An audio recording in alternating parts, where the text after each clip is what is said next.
Mga kwentong pambata. Ang Agimat. Noong unang panahon, kakatapos pa lamang ikasal ng isang prinsipe at ng isang prinsesa, mahal na mahal nila ang isa't isa. Masayang-masaya sila.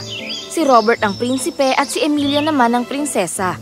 Gustong mapanatili ni Robert at Emilia ang sayang tinatamasa nila ngayon at hinihiling nilang magkaroon sila ng agimat na pwedeng maglayo sa kanila sa kalungkutan ng pagiging buhay mag-asawa. Isang araw, nagmungkahi ang tagapayo ng hari tungkol sa isang matanda na nakatira sa kakahuyan at pinaniniwalaang may taglay na kaalaman at payo sa kahit anong pangangailangan. Aba, dapat nating puntahan ang pantas na ito. Kinabukasan, umalis si Robert at Emilia para puntahan ng pantas. Nang makarating sila sa isang puno kung saan ito nakatira, sinabi nila ang lahat ng saloobin at nais ng puso nila. Nakinig ang pantas sa kanila. Maglakbay kayo sa iba't ibang parte ng mundo. At sa tuwing may makikilala kayong masayang mag-asawa, itanong nyo kung maaari silang magbigay ng kapirasong tela mula sa suot nilang damit. Kapag nakakuha na kayo, dalhin nyo dito at ibigay sa akin. Haluan ko ito ng ginto at gagawin ko itong 2 gintong singsing. Magiging anting-anting nyo ang singsing na ito. Ito lang ang nag-iisang paraan. Nagpasalamat si Robert at Emilia sa pantas, saka sila umalis. Tinahak nila ang ilang kagubatan at mga ilog. Na makarating sila sa isang bayan, nagtanong sila sa lalaking nakasalubong nila kung nasaan ang pinakamasayang mag-asawa. Opo, ang kabalyero at ang kanyang may bahay ang pinakamasayang mag-asawa dito. Puntahan na natin ngayon ang kabalyero na makausap na natin siya. Nang pumunta sila sa kastilyo ng kabalyero, malugod silang tinanggap nito. Tinanong ni Robert at Emilia ang kabalyero at ang asawa nito kung totoo bang naging masaya ang kanilang pagsasama. Oo naman, masaya ang aming buhay mag-asawa. Nagalak sina Emilia at Robert. Pero meron pang kulang sa amin. Ano naman yun? Wala pa kaming anak. Ipinapanalangin namin araw-araw na sana magkaroon kami ng anak at magiging masaya na kami. Biglang nalungkot si Emilia at Robert. Para gumana ang agimat, isa sa mga kailangan ng pantas ang kulang nila. Nalungkot ang mag-asawa. Nagpasalamat sila sa kabalyero at sa asawa nito. Pinagpatuloy nila ang paglalakbay sa paghahanap ng isang masayang mag-asawa. Sa kanilang paglalakbay, nakarating sila sa isang bayan kung saan matapat ang mga mamamayan. May mag-asawa naman dito na nagkakaisa at masayang naninirahan. Nagtungo sila doon. Tinanong ni Robert ang mag-asawa kung masaya nga ba talaga sila. Oo naman, lubos kaming nagkakaisa ng butihin kong asawa. Pero alam nyo, kung wala lasan ng sakit ang anak ko, magiging mas masaya pa kami siguro. Sumangguni na kami sa magagaling na doktor sa bayan ngunit walang makahanap ng lunas. Nalungkot na naman sila. Nagtinginan sina Robert at Emilia sa isa't isa. Ikinalulungkot namin ang nangyari sa anak nyo at sana gumaling na siya agad. O siya, aalis na kami. Pinasalamatan nila ang matapat na taga-roon at ang kanyang asawa. Pinagpatuloy nila ulit ang kanilang paglalakbay. Ilang bayan at lalawigan ang kanilang nadaanan at lagi silang nagtatanong kung sino ang pinakamasayang mag-asawang naninirahan doon. Huwag kang mag-alala, mahal ko. Titiyakin kong makakahanap tayo ng agimat. Sana tama ka, mahal ko. Kung sakasakali, mawawalan lamang silbi ang ating paghihirap sa paglalakbay at pagtatanong sa bawat bayan. Tumango at ngumiti lang si Robert para hindi mag-alala ang asawa nito. Pero balisa pa rin ang kalooban niya. Isang araw, habang nangangabayo sila sa kalsada sa gilid ng palayan, may napansin silang isang pastol sa daan. Masaya nitong pinapatugtog ang kanyang plauta. Ilang sandali pa dumating ang isang babae na may daladalang bata sa kanyang bisig habang hawak ang isa pang batang lalaki papunta sa pastol. Nang makita ng pastol ang babae, binati niya ito at binitbit ang bata. Hinalikan niya at niyakap ang bata. Tumakbong papalapit naman ang alagang aso ng pastol sa batang lalaki.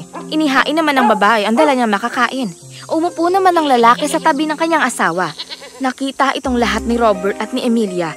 Lumapit sila at kinausap ito. Aba, mukhang napakasaya naman ninyong mag-asawa. Oo naman, totoo po yan. Gaano ba kayo kasaya? Walang sinumang prinsipe o prinsesa na mas masaya pa sa amin. Hindi lang kami masaya, kontento na kami sa buhay namin. Napangiti si Robert at Emilia sa isa't isa. Sa wakas, natagpuan na nila ang hinahanap nilang agimat.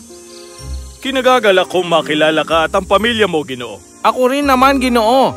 Gusto nyo bang maupo at samahan kami sa pagkain? Pagpasensya nyo na nga lang at hindi ganon karami. Tumingin si Emilia kay Robert at sumang-ayon.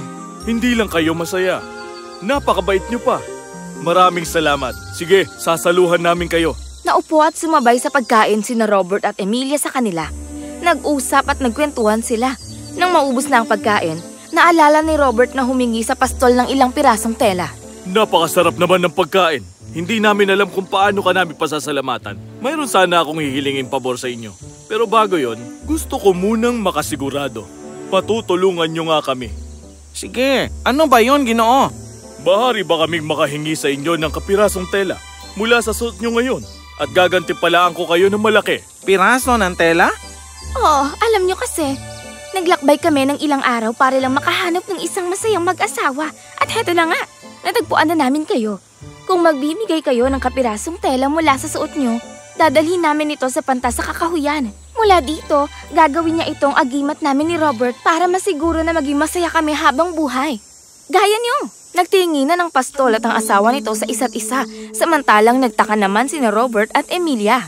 May problema ho ba? Masaya kami pagkakalob sa inyo. Hindi lang maliit na piraso ng tela, kundi buong damit pa. Kung meron lang sana, pero wala kaming pag-aari. Sa nakikita nyo, wala kami anumang bagay, ngunit pinahahalagahan namin kung anong meron kami. Nalungkot na naman ang mag-asawang Robert at Emilia. Gayunpaman, binigyan nila ang pastol ng mga baryang ginto bago sila umalis. Napakabuti ninyo. Alagaan nyo ang sarili nyo pati ang pamilya nyo. Pinasalamatan ng pastol at ng asawa nito sina Robert at Emilia. Nang makasakay na sila sa kabayo, nag-alala si Robert para sa asawa niya. Mahal ko, tingin ko walang mangyayari sa paghahanap natin. Halos ilaan na natin ang oras natin sa agimat. Sumasang-ayon ako sa iyo, mahal ko. Bumalik na tayo sa ating kaharian. Hindi ko na kailangan ng kahit anong agimat. Napagkasunduan nga ng dalawa na bumalik sa kaharian nila. Habang binabagtas nila ang kakahuyan papunta sa pantas, napagkasunduan nilang huminto muna para pagmuni-munihan ang paglalakbay nila. Naisip nilang pinahirapan yata sila ng pantas.